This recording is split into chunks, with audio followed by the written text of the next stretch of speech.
আসসালামু আলাইকুম। Shri grammars in ওয়ানে আপনাকে স্বাগতম। আজকের এই পর্বে আমরা বাংলা, ইংরেজি এবং আরবি ব্যাকরণের মৌলিক বিষয় নিয়ে আলোচনা করব। আমরা এখানে দেখতে পাইতেছি যে বাক্য দেওয়া আছে। আমরা জানি আমরা যেটা মুখে উচ্চারণ করি সেটাকে বলা হয় ধ্বনি। ধ্বনির লিখিত রূপকে বলা হয় বর্ণ। একাধিক বর্ণ মিলে হয় শব্দ। একাধিক শব্দের একটা অবশ্যই কি থাকতে হবে, অর্থ থাকতে হবে। আর একাধিক শব্দ মিলে স্বাভাবিকভাবে হয় একটা বাক্য। যেহেতু আমরা জানি এখানে বাক্য দেওয়া আছে, আমরা যদি একাধিক শব্দের মাধ্যমে বাক্য গঠন হয়, এটাকে ইংরেজিতে বলা হয় সেন্টেন্স আর আরবিতে বলা হয় জুমলা।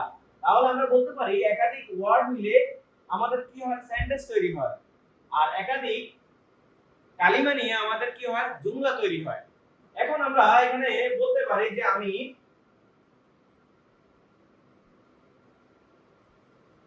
ভাত খাই। এখন এখানে আমি হচ্ছে সর্বনাম, ভাত হচ্ছে কর্ম, এটা হচ্ছে কর্তা, এটা হচ্ছে কর্ম, আর এই খাইটা হচ্ছে ক্রিয়া। তাহলে আমাদের হচ্ছে এখানে একটা শব্দ আছে, এখানে একটা শব্দ আছে, এখানে একটা শব্দ আছে। যখন এটা বাক্যের ভিতরে আছে তখন আমরা এটাকে বলবো পদ। এটা একটা পদ, এটা একটা পদ, এটা একটা পদ।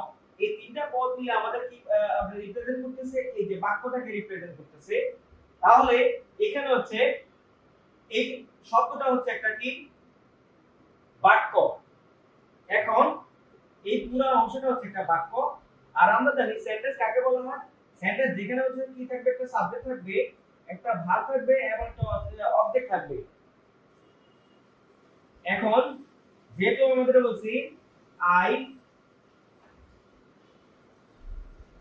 হ্যাভ দিস, আই সাবজেক্ট পেয়েছি, হ্যাভ ভার্ব পেয়েছি, আর দিসটাকে আছে, এটা হচ্ছে প্রোনাউন। কিন্তু আমরা এই প্রোনাউনটাকে কি হিসেবে পেয়েছি, অবজেক্ট হিসেবে পেয়েছি। আযহাবু ইলা ঢাকা। জুমলার ক্ষেত্রে কথা হচ্ছে, এটা হচ্ছে ফেল ফাইল পেয়েছি, এটা হরফে জার, তারপর হচ্ছে মাজরুর পেয়েছি। আমরা জানি তাহলে এটা হচ্ছে জুমলা পেয়েছি। একাধিক ওয়ার্ড মিলে স্বাভাবিকভাবে একাধিক শব্দ মিলে বাক্য গঠন হয়, একাধিক ওয়ার্ড মিলে সেন্টেন্স গঠিত হয়, আর একাধিক কালিমা মিলে জুমলা তৈরি হয়। বাক্যের অবশ্য হচ্ছে একটা সিকোয়েন্স থাকে, প্রথমে কর্তা, তারপর হচ্ছে কর্ম, তারপর হচ্ছে ক্রিয়া। আর সেন্টেন্সের মধ্যে প্রথম হচ্ছে সাবজেক্ট, তারপর হচ্ছে ভার্ব, তারপর হচ্ছে অবজেক্ট থাকে।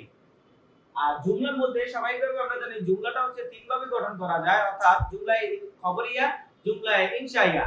জুমলায়ে খবরিয়াটাকে আবার দুই ভাগে আমরা ভাগ করি, একটা হচ্ছে জুমলায়ে ইসমিয়া আর একটা হচ্ছে জুমলায়ে ফেলিয়া।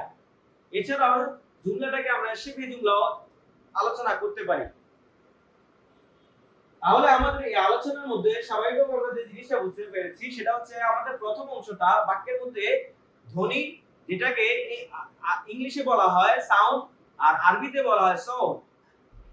ধ্বনির লিখিত রূপকে স্বাভাবিকভাবে আমাদের বর্ণ বলে, বর্ণটাকে ইংরেজিতে বলা হয় লেটার আর আরবিতে বলা হয় হরফ।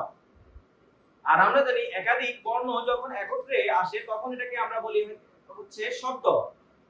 শব্দকে আমরা আরবিতে ইংরেজিতে বলি হচ্ছে ওয়ার্ড আর আরবিতে বলি হচ্ছে কালিমা। আবার একাধিক ওয়ার্ড বা একাধিক শব্দ যদি একত্রে আসে এবং এটা যদি হচ্ছে বাক্যের গঠন প্রণালী অনুসরণ করে তখন আমরা এটাকে বলবো বাক্য। তাহলে আমাদের এখানে মূলত হচ্ছে আমরা বাক্য পেয়েছি।